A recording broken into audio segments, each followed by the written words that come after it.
Welcome to the Skull Crusher Trooper Spotlight. Whatever Skull Crusher may lack in brains, or damage, or speed, or range, or brains, he more than makes up with his enormous heart and equally thick booty. I mean, that booty just won't quit. I'm talking about everlasting gobstopper, booty for days, what the French refer to as épée boutée. This gentle giant has the largest health pool in the game currently, which is essential to his kit, but leaves him lacking in other departments. This also gives Skull Crusher the greatest health regen and the most benefit from percent-based heals, but the most damage from percent-based enemy attacks. With only a single dash charge and low movement speed, he must choose when to use it carefully. Skull Crusher's first ability, Reserve, is an AoE heal for 200 HP, while his health is under 10% of max. When 10% or more, he will store 75% of all damage taken over the next 6 seconds, healing himself and nearby allies the stored amount. The second part of the ability is automatically triggered if he falls below the 10% threshold. If he has less than 500 health, it's usually better to activate this ability once he's under 10% health for the instant heal. Timing and positioning are critical to get the most out of this skill, as it can easily bring an entire team to full health and turn around a losing battle.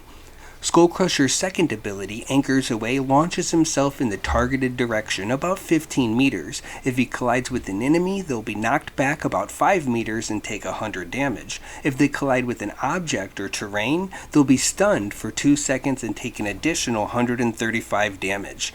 While this is a great tool to pick off weak targets, it's often better to use this ability to reposition yourself in combat to make up for his lack of dashes. If he misses an enemy, he's often left out of position, deep in enemy territory, and unable to defend or heal his team. Skull Crusher works best on a squad with 3 damaged troopers, and Eve as a healer because of her percent-based heal, as well as being able to slam enemies into her runestone. I would recommend buying the passive skills of Berserker's Rage for a 30% damage reduction for 10 seconds if you fall under 20% HP or take 15% of your total HP within 1.5 seconds on a 20-second cooldown. Next, I would go with Rear Guard for extra movement speed outside of combat. Mitigating forces is better, but hard to afford before the match ends, and Indignant only gives us 6 extra damage per shot for a few seconds after being stunned. Time to put that thick booty to work using 3 tanktastic strategies. The Face Tank is for when you need to defend multiple allies from a single attacker. Get right up on the enemy to block off the largest angle of attack. Be sure to save your dash or anchor for when you need to get back to your team.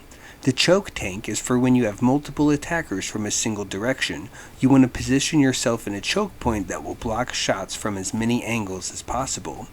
Body blocking is when you are protecting a single ally. Stay as close to the ally as possible, which will allow you to block shots from multiple directions. Remember, a good squad will try to avoid shooting you at all costs, so you must inject yourself into the fray and catch as many bullets as possible, and never bring a gun to an anchor fight. So long, everybody, and squad up.